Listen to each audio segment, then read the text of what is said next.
So, do you want to tell us how you landed here today? I was married for a long time, like almost 30 years. Oh, I'm going to cry. No, I can't do that. Yeah, you can. You can totally cry. And it ended 6 months ago.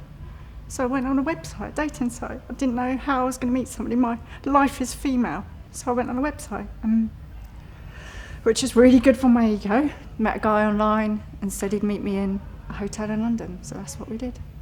Yeah, it was great. It's really good. Yeah, very liberating and yeah. And that was one of your first experiences since your husband? Yeah. Second. Over 30 years. Yeah. Wow. And then you were just walking around this morning and you found us. Yeah, I was walking from the hotel to Waterloo Station and I thought, this is my favourite building in the world. I love this building. The Southbank Yeah, Centre? and I just thought I'm gonna sit here and have a drink and mull over what I did last night. And what made you agree to say yes to talking to us? Because I'm in a yes mood. Everything's gonna be yes. Amazing. Yeah. Can you talk about what your style says about you? I make a lot of my own clothes because I never find what I want, especially when every single town is the same stores. I'm always different. I ask if I'm going to a party, what's everybody wearing, and I'll wear the opposite. So if it's smart, I'll wear casual. If it's casual, I'll wear smart. If it's dressed down, I'll dress up. Because my fear is walking into a room and being overlooked instead of looked over. Can you talk a little bit more about what happened in your marriage? I stayed at home with my children. I gave up work. So for 20 years I haven't worked. And then we separated and now I've got to go back out to work. I've got to go to college, train. How did you deal at the beginning? How did you emotionally cope? My boy got me out of bed in the morning. My dog helped me get out in the fresh air. I don't know. Didn't eat, didn't sleep. What did he say to you exactly? That it was over. Like in the morning, afternoon, night, We'd been out to a festival together. We had the day together. And on the way home, that's what he said. Can you talk about the feeling that in that moment? I don't think I can. It was just too animalistic, just screaming and crying and yeah. What happens is you go into denial. Yeah. Sorry if we're... Let it out. Everyone cries in these.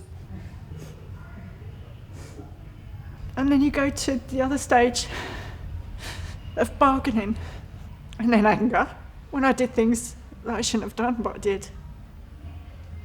And now I'm coming to acceptance. My way. And I'm going to ask for what I want. I'm going to get it.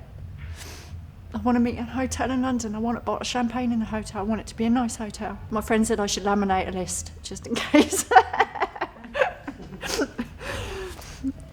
But yeah, so that's what I want. And then when I've gone through this, then I'll be ready to not necessarily be with somebody else. I don't think I want that anymore.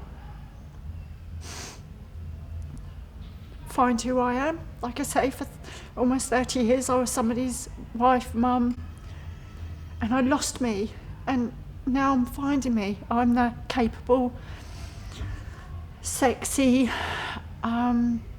naughty, rebellious person that I was. And I like that. I really like that.